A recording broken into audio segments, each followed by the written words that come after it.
তোমাকে আমার চাই। আমাকে চায়নি। থামো প্লিজ, থামো।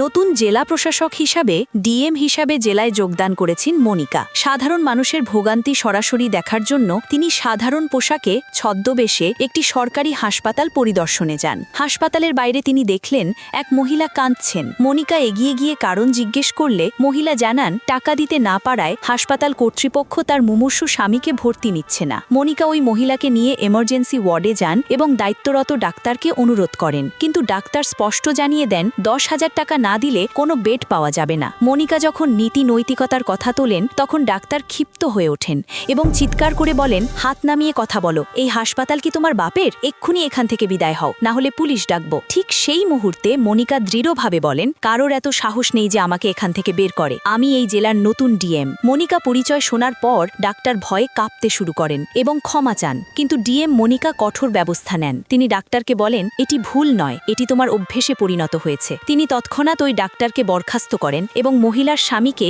বিনামূল্যে উন্নত চিকিৎসার ব্যবস্থা করার নির্দেশ দেন। কিন্তু আমার কষ্ট একটাই, তোমরা লাইক কমেন্ট শেয়ার করো না। আমাকেও আমার কাজকে ভালোবাসলে ভিডিওটি শেয়ার করো।